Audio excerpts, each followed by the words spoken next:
नहीं तो अब तो अदालत के ऊपर एक सबसे बड़ा चेकमेट हो गया, क्योंकि अभी एप्रीहेंशन हो रहा था। आपको याद होगा कि जब सुशांत के पिता का इंटरव्यू स्मिता प्रकाश के ऑर्गेनाइजेशन एएनआई ने लिया था, तो सुशांत की बहन उस पर गुस्से में थी, और उनका गुस्सा कुछ हद तक जायज भी था, लेकिन कुछ हद तक थोड़ा उनको नियंत्रण में रहना चाहिए था।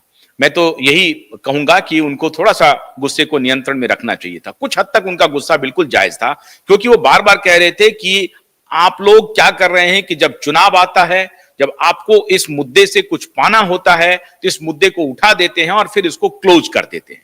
तो उनका गुस्सा बिल्कुल जायज था। उसके बाद उन्होंने ये कहा था कि पीआईएल के ऊपर भी उन्होंने एक सवाल उठाया था। वो उस तरह का सवाल नहीं था, उनका एक सवाल था कि पीआईएल अभी फाइल हुआ है, उनका एडमिशन नहीं हुआ है। तो ये बहुत सारे एसएसआर वॉरियर ये सवाल कर रहे थे कि पीआईएल का एडमिशन होगा कि नहीं होगा। एडमिशन होना ही था, 100% होना था, लेकिन उसमें ये थोड़ा सा फुटबॉल खेल सकते थे। तो क्या अदालत के ऊपर एक सबसे बड़ा जो चेकमेट है, जो चेक है, सह है, वो अदालत के ऊपर अब लग गया है। अब वो इधर उधर नहीं घूम सकते हैं। और मैं समझता हूं कि ये जो आपकी प्लानिंग चल रही थी पीछे, पहले आपने पीआईएल डाला, क्योंकि मुझे नहीं लगता है कि आपके संपर्क में ये थे और ये करना चाहते थे, लेकिन आपने पहले पीआईएल डाला, और ये जो मास्टर स्ट्रोक है अब कि दिशा के पिता अब उसी में अपना प्रेयर लगा रहे हैं, तो मुझे नहीं लगता है कि कोई बचने का कोई रास्ता आपने दिया है। तो मैं तो आप हैट्स ऑफ कर रहा हूं आपको नीलेश जी, कि एकदम से आप एकदम क्रिकेट खेल रहे थे इस पूरे मामले में। इसको कहते हैं लॉ के हिसाब से आपने सबको पहले कहा कि आ जाओ इधर है इधर है इधर है। वो अमिताभ बच्चन और शाहरुख खान का चलता है ना एक मसाला का, कि इधर है इधर है, तो आपने कहा कि इधर पीआईएल है और इधर आपने एफिडेविट लगा दिया। तो अब कोर्ट के बचने का रास्ता नहीं है। अभी किसी के बचने का रास्ता नहीं है। आप एक गौर कीजिए कि सिटीजन कोर्ट लगा था, देखिए, उसके बाद में पीआईएल फाइल हुआ।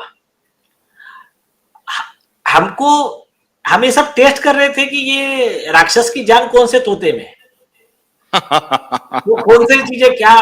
तो आपने गौर किया, जिस दिन रिया चक्रवर्ती और राजदीप सरदेसाई पे कंटेम्प्ट फाइल हुआ, उस दिन भागे भागे कौन आ गए, आदित्य ठाकरे कोर्ट में आ गए।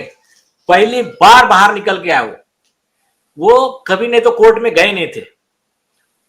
तो ये जो चल रहा था ना सब, ठीक है, कई स्ट्रैटेजी अभी बाजी में रखते, लेकिन जब हो गया आदित्य ठाकरे कोर्ट में आ गए, उनको जो बोलना था एफिडेविट पे बोल दिया।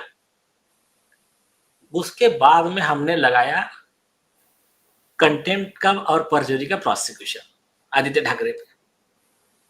आपने झूठा एफिडेविट दिया है। अब वो इस कॉन्फिडेंस में थे कि हमने तो दिशा के पेरेंट्स को मैनेज कर दिया है, हमने तो उनसे लिखवा के ले लिया है। उनको ये मालूम था नहीं कि आगे क्या होने वाला है। और क्या, तो हमने कहा कि सारे उनके हथियार, कवच, कुंडल जितने थे सब उतार लिए, अब आ जाओ मैदान में। तो ये जो हुआ, हाँ, अधिकतर एसएसआर वॉरियर यही बोल रहे थे कि दिशा के माता पिता तो कुछ बोल नहीं रहे हैं, सुशांत की बहनें नहीं बोल रही हैं, उनके फादर कुछ नहीं बोल रहे हैं, तो इस केस का कुछ नहीं होगा। तो ये माहौल बनाया जा रहा था।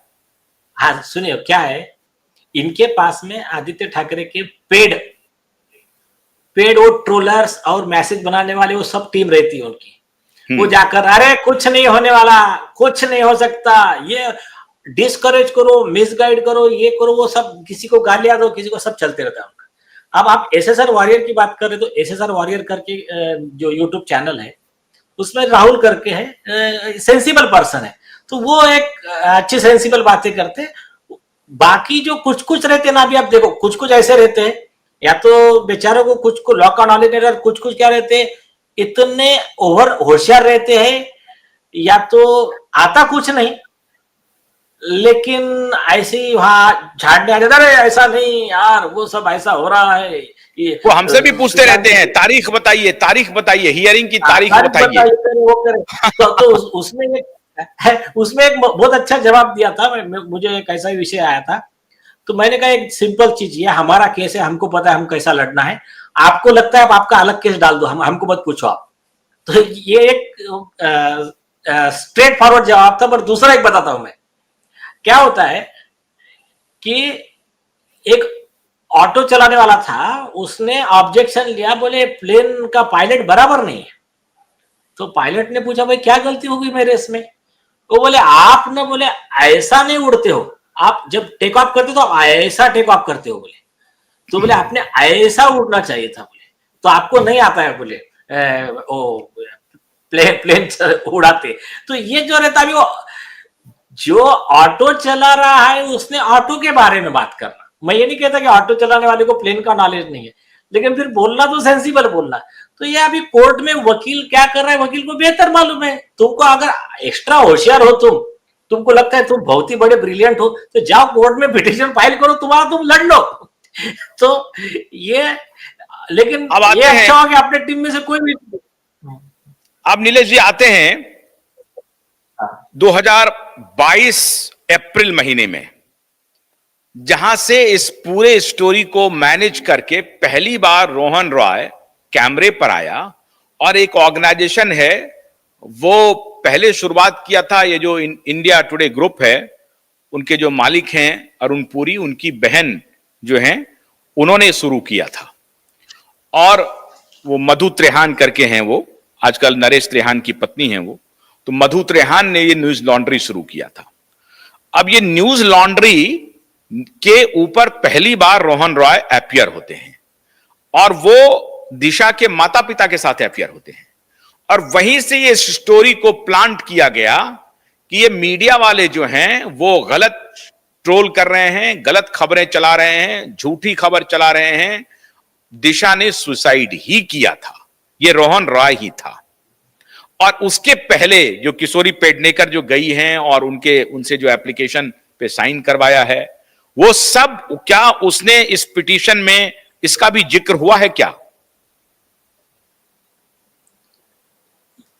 ये सारी चीजें अभी आप देखते जाइए। इसमें वो न्यूज लॉन्ड्री हो, रोहन रॉय हो, और खास करके वो पर्सन मिस्टर सतवंत सिंह, जो उस न्यूज लॉन्ड्री पे आकर इंटरव्यू दे रहा है कि देखो मालवनी पुलिस बहुत अच्छा इंक्वायरी किया, बहुत अच्छा इन्वेस्टिगेशन किया, आप लोग उसको देखना नहीं चाहते क्योंकि आप एक नैरेटिव में फंसे हुए हो। मैंने मेरे लेवल पे बहुत ट्राई किया, मुझे बहुत दुख हुआ कि ये दिशा की बदनामी की जा रही है। तो ये जो मगरमच्छ के आंसू जो बहा रहा था ना, वो अब ये सारे मगरमच्छ के आंसू जिंदगी भर बोलना, देखो बराबर कोर्ट में, जेल में, जैसा जहां उसको कोर्ट भेजेगा वहां जाकर बहाने के। कुछ बातें बोल नहीं रहा हूं मैं, अभी बहुत जल्दी इसमें होगा। वो लीगल अद्भुत है नीलेश जी। वो तो बनारस से वो कह रहा है कि हम पहुंचे कैसे, उसका क्या कहानी है, वो तो बिल्कुल फंसता हुआ दिख रहा है। यस यस, वो ये कॉन्स्पिरेसी को एक्सपोज करने वाला विषय देखिए। अभी दिशा सालियान का डेथ होता है। दिशा सालियान के डेथ के समय इंक्वायरी के लिए बिहार से विनय तिवारी जी आते हैं, आईपीएस, जो सुशांत सिंह के केस का इन्वेस्टिगेशन कर रहे हैं, और मुंबई पुलिस को बोलते हैं आप दिशा सालियान की केस की फाइल हमको दो। जैसा वो व्यक्ति आईपीएस ऑफिसर मुंबई में एंट्री करता है, उसको उठा के डिटेन कर दिया जाता है आईपीएस अधिकारी को। बल्कि वो पूरा बात करके कम्युनिकेशन करके आए थे कि मैं आ रहा हूं और सरकार का जिम्मेदारी था उनको हेल्प करना।